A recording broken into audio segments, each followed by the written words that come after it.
And welcome back to The Morning Blend, the Saturday, January 14th edition of the show. My name is Simeon Rusnak, and it's time now for the latest installment of Birchwood Jaguar 107 Live. From the Classic 107 studios in downtown Winnipeg, 107 Live for Birchwood Jaguar, the art of performance.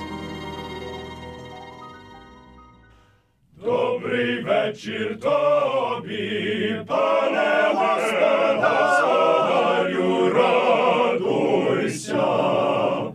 Ой, радуйся, земле, син Божий народився. Ой, радуйся, земле, син Божий народився. Застеляйте столи та килимами, радуйся.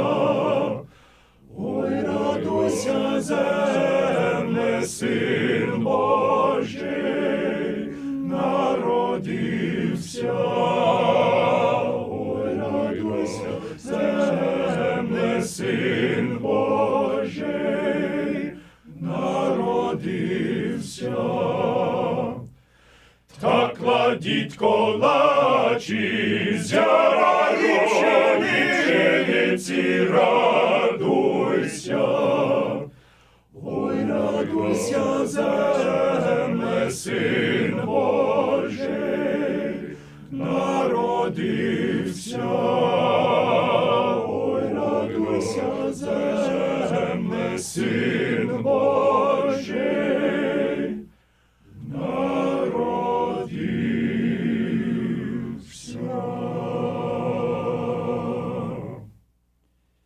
Members of the Hoosli Ukrainian Male Chorus, live in the Classic 107 studios, and I'm joined now for a little bit of a conversation with choir president Christopher Sklipovich. Welcome, Hristos Rождається, and Happy New Year. Same to you, Simon. Happy New Year's Novim Rokum to you and your listeners. And all the best to you guys. Well, thanks for joining me this New Year's Day, according to the old Julian calendar. And what did we just hear to begin? So we started off with a very popular Ukrainian Christmas carol, Добрий вечір тобі, пане господарю, which is the traditional first song that a group of carolers will sing when they enter a home. It's welcoming the host and talking about, we are here, we are the carolers, it is time to set the table, put the food out, because the Christmas celebrations have begun. As with many Ukrainian songs, be it religious or folk, there's many, many, many verses to this song. And if we were to continue going on through the probably 24 verses that there are, the song goes on to talk about the different holidays that are part of the Christmas season. It starts with Christmas, and then it goes to the Feast of St. Basil, which is actually today on New Year's Day. And then it goes into the Feast of Epiphany, which is coming up in a few days. So it talks about the progression of the Christmas season and all the celebrations that are involved. Well, no, it's such a wonderful sentiment. The tradition of caroling is such a rich one for Ukrainians. I'm wondering, how many nights do you guys go out to carol? I know you're just wrapping up this busy time of the year. So every year we pick 4 nights of the year to go out and visit friends and family of the group. It's an opportunity for us to bring our music to everyone as they celebrate in their homes. We like to join people when they're having many people over at their homes to enrich the celebrations with the sounds of Ukrainian Christmas carols. We go out on English Christmas, as we call it, 25th and 26th.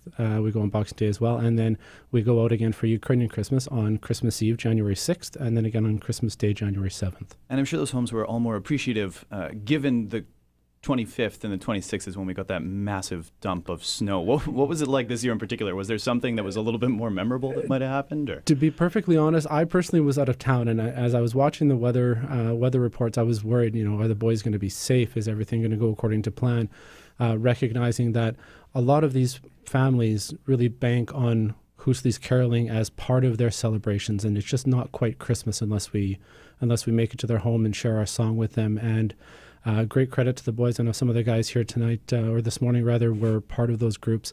And we found a bunch of 4x4s and we piled into the vehicles. And with the exception of one house, we visited everyone on the 25th and everyone on the 26th. So great big kudos to the guys. Great big kudos, of course, to City of Winnipeg Street Cleaning for getting nice little shout out there. Getting it just enough for us to get through. Oh, no, that's absolutely fantastic. And I mean, for those who aren't able to have you down. A big part of perhaps music around the Christmas season is a CD, and you guys just cut a new one. That's got to be pretty exciting. It was a very exciting year in 2016. It was we accomplished a lot. We hit a lot of very special milestones, and one of the most important ones is the release of our 10th album.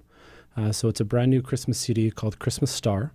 The song that we'll be singing for you a little bit later is actually on that new album. We're very, very excited, very proud of the accomplishment to put this album out.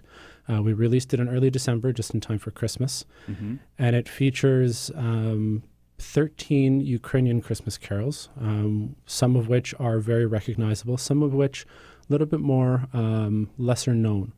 And it gives us an opportunity to really bring that music and educate our listeners about a lot of the varied traditions of Ukrainian Christmas.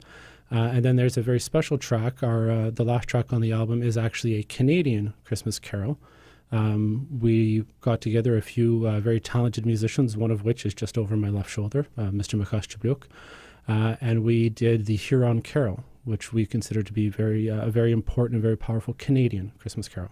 And when you go about, producing a new disc, how do you go about choosing between those classic Ukrainian carols that you would expect to hear, carols or shtedrivki, and lesser known ones? How did you go about that process in terms of choosing certain carols over others? When it comes down to it, it's really about the type of music that we can find, really the arrangement that we can find, and how well the particular talents and the particular skill levels of our group match the particular arrangements.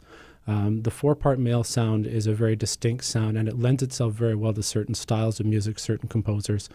So when we go through the reams and reams of music that there is available, looking for songs that specifically highlight the tenor, baritone, bass style was a very key part of it. And then we want to ensure that an album is accessible to the listener. So we do want to have some of the standards on there, some of the recognizable ones.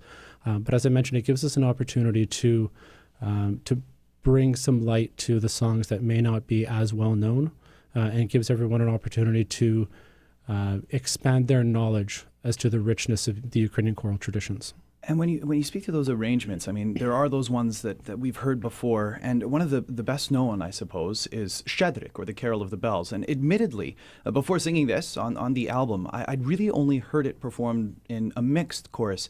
What makes it special in terms of it making it onto an all-male disc, and how did it differ from other versions, perhaps?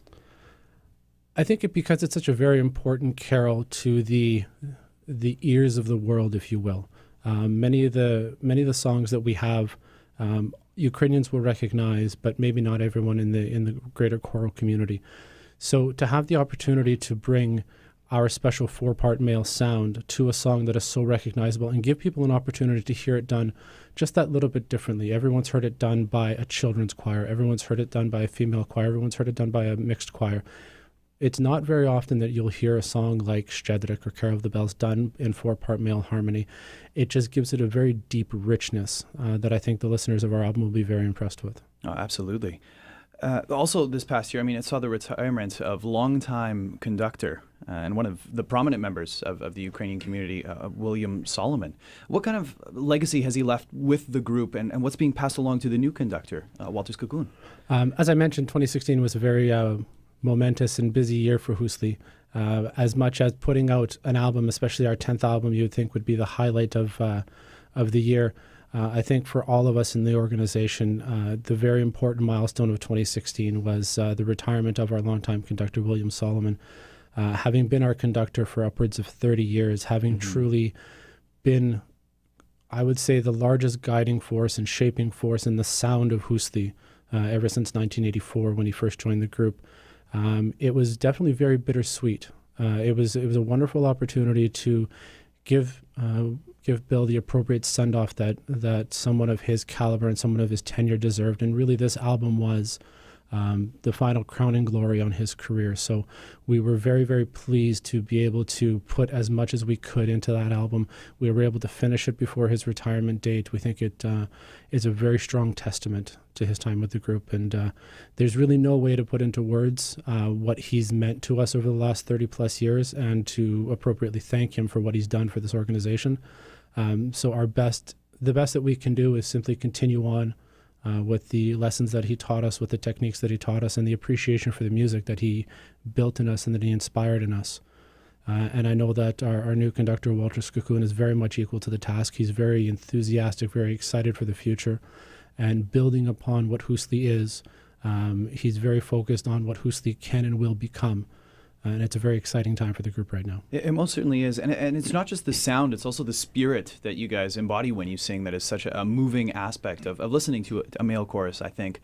And in looking to the future, I mean, 47 years this year, the big milestone that immediately comes up is the 50th. Is there anything you can start to plug, or is there stuff in the works? That there has been as many conversations as we have had so far, to me, is very positive. There's a lot of fantastic ideas. Another individual just over my left shoulder here, Dr. Mark Karpa, is actually chairing our 50th anniversary committee. And he's already started gathering together ideas from our community, ideas from our membership, to really find a way to celebrate everything that Hoosli was, everything that Hoosli is, and everything that Hoosli will be, and really give us an opportunity to not only give ourselves a little pat on the back for making it to 50 years, but to really showcase to our audience what 50 years of Ukrainian choral music looks like and how that continues to strengthen going forward and what the next 50 will look like. Oh, well, I'm sure we're all looking forward to that. Looking to the more immediate future, any upcoming performances? I know there's a little something going on tomorrow. Absolutely. It's a great opportunity for all your listeners to come out and hear not just Hoosli, but several other important choirs in the Ukrainian community. The Ukrainian Cultural and Educational Center Oseradok every year organizes a festival of carols featuring multiple choirs from the entire Ukrainian community, sharing with us many different Christmas carols, many different arrangements of Christmas carols. And that is happening tomorrow, January 15th at 3 p.m. at Westminster United Church, corner of Westminster and Maryland. I believe admission is a silver collection. Yeah, it's by donation. Absolutely. So it is a great opportunity for maybe some of the people who aren't as connected to the Ukrainian community or are really just truly looking for that first exposure to what Ukrainian choral music is all about. Fantastic, wonderful opportunity for your listeners to come out and enjoy our particular brand of music, as well as the other choirs that will be performing. Well, and thanks so much for coming here today to perform. What are you guys going to sing on the way out? We have one more song from our new album. It's entitled Divini Novena, or in English, Wondrous News. And it speaks about how everyone in the world should know the wonderful Christmas story that Jesus was born in a very bidni, as we put it in Ukrainian, in a very simple, in the manger, in almost poverty, and the importance that has to the world going forward into the future. So it's a very melodic song, but it talks about a very powerful moment in the history of the world. Well, thanks so much for the conversation, Chris. I'll let you take your spot. A pleasure, as always, chatting with you. And here are some members of the Hoosli Ukrainian Male Chorus to perform Divnaya Novena.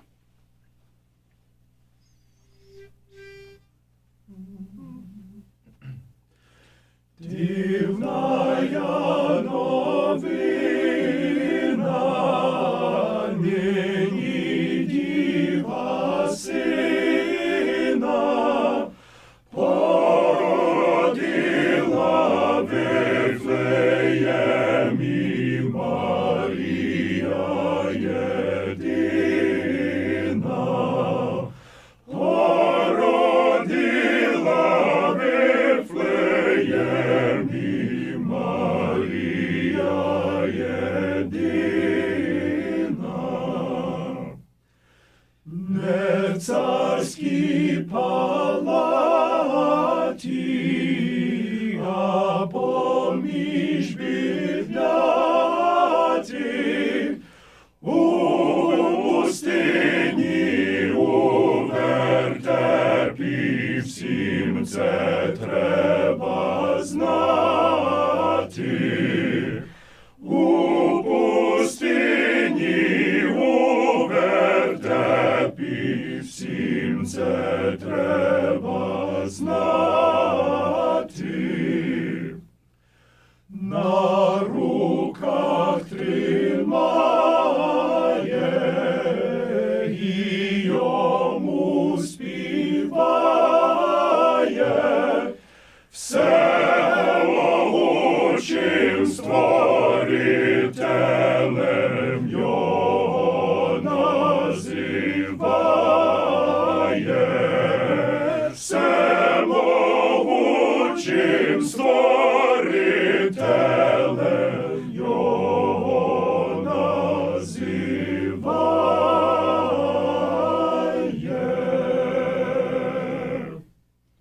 Performing from their latest disc entitled Rіздвяна Zirka, or Christmas Star, that was Divina Novena, members of the Hoosli Ukrainian Male Chorus, here with you on the Morning Blend. 107 Live is Classic 107's intimate concert series, brought to you by Birchwood Jaguar, the art of performance.